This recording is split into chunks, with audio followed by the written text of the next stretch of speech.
რუსები ცდილობენ, რომ სანამ ტრამპის ადმინისტრაცია ოფიციალურად დაიწყებს მუშაობას, მათ გარკვეული შედეგები დაადონ დონეცკის ფრონტზე, კონკრეტულად პოკროვსკის მიმართულებაზე. ინტენსიურია ძალიან შეტევები, ხორციელდება მასობრივი საჰაერო დაბომბვები, საარტილერიო დაბომბვები, ეს სახორცე შტურმები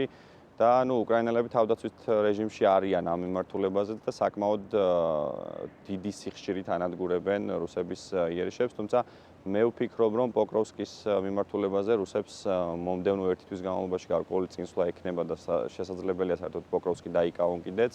თუმცა ეს ომის საერთო სურათზე გავლენას ვერ მოახდენს, რადგანაც მათი სტრატეგიული მიზნებიდან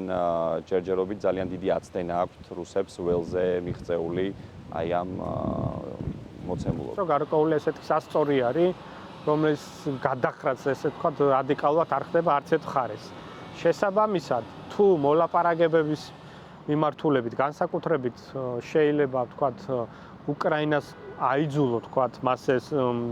სამხედრო დახმარების და სხვა ტიპის დახმარების ბერკეტებით გარკვეულ დათმობებზე წასვლა, მაგრამ მაგალითად მოსკოვი და ვლადიმერ პუტინი, კრემლი ზოგადად იქნება წინააღმდეგები, მაშინ ვფიქრობ დაასწავლეს და პირველ რიგში ამერიკის შეერთებულ შტატებს, უკვე ტრამპის ახალ ადმინისტრაციას ყველაფერი გადაწყვეტილების მიღებები ჭირდება, მაგალითად თუ არ მოდის კომპრომისზე მოსკოვი, რა ბერკეტები აქვს მაგს იმისათვის, რომ აიძულოს. ეს იძულება შეიძლება იყოს როგორც უშუალოდ უკრაინის მიმართულებაზე, მაგალითად კიდევ უფრო გაზრდილი სამხედრო დახმარება, კავკასია, მაგალითად საქართველოს, ცენტრალური აზია, მაგალითად ჩინეთის მიმართულებას ბმა რუსეთთან, როგორიც არის, აი ამ ყველაფერთან მიმართულებით შეუძლია ტრამპის ადმინისტრაციას დამკვეთრი ნაბიჯები